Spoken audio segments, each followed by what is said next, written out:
بسم اللہ الرحمن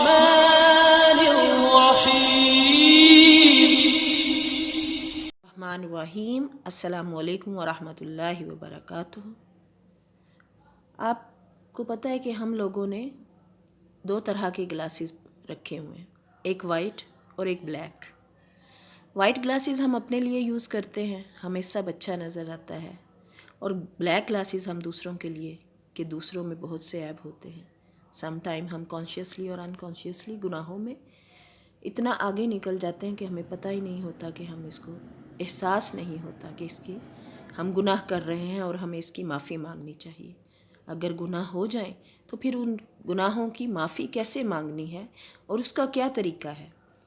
ایک بار حضرت عائشہ رضی اللہ تعالیٰ عنہ نے ہمارے پیارے نبی صلی اللہ علیہ وآلہ وسلم سے پوچھا کہ اگر گناہ زیادہ ہوں یا اگر گناہ ہو جائیں تو پھر کیا کرنا چاہیے۔ ایک دن رسول اللہ صلی اللہ علیہ وآلہ وسلم نے حضرت عائشہ رضی اللہ تعالیٰ عنہ سے فرمایا کہ جو چیز چاہے مانگو۔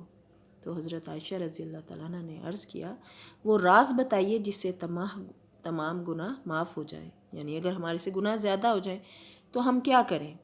تو پیارے نبی کریم صلی اللہ علیہ وآلہ وسلم نے فرمایا، وہ یہ راز یہ ہے کہ جب کوئی مومن کسی دوسرے مومن کی کانٹا چبھنے کے برابر تکلیف رفع کرتا ہے تو اللہ اس کے لیے تمام گناہ معاف کر دیتا ہے اور جنت میں اسے اعلیٰ درجہ ملے گا۔ سبحان اللہ، یعنی آپ دوسروں کے لیے آسانیاں عطا فرمائیں تو اللہ پاک آپ کے تمام گناہ معاف فرما دیتے ہیں۔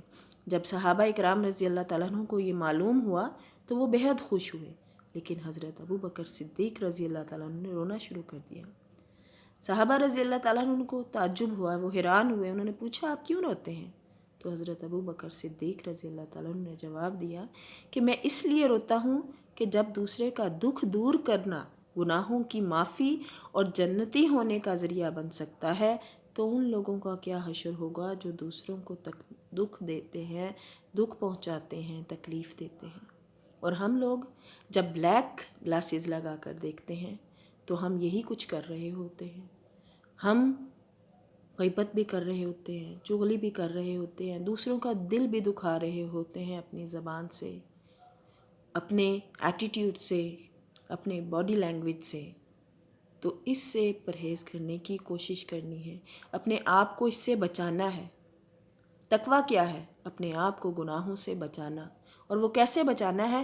ہم نے ہر بات کرنے سے پہلے سوچنا ہے کہ کیا میرا یہ عمل جو میں کر رہا ہوں یا جو میں بولنے، اسی لیے تو کہتے ہیں کہ بولنے سے پہلے ہمیشہ سوچنا چاہیے کہ ہماری زبان سے نکلے ہوئے کسی لفظ سے دوسرے کو تکلیف نہ پہنچے، ہمارے کیے ہوئے کسی عمل سے دوسرے کو تکلیف نہ پہنچے۔ اگر راستے میں پڑے ہوئے پتھر کو ہٹا دینا صدقہ ہے تو آپ امیجن کریں کہ اگر وہ شخص، آپ لوگ یا میں یا کوئی اور دوسروں کے لیے تکلیف کا باعث بن رہے ہیں تو پھر ان لوگوں کے ساتھ کیا ہوگا۔ اس لیے ہمیشہ کوشش کریں کہ دوسروں کے لیے آسانیاں پیدا فرمائیں۔ اللہ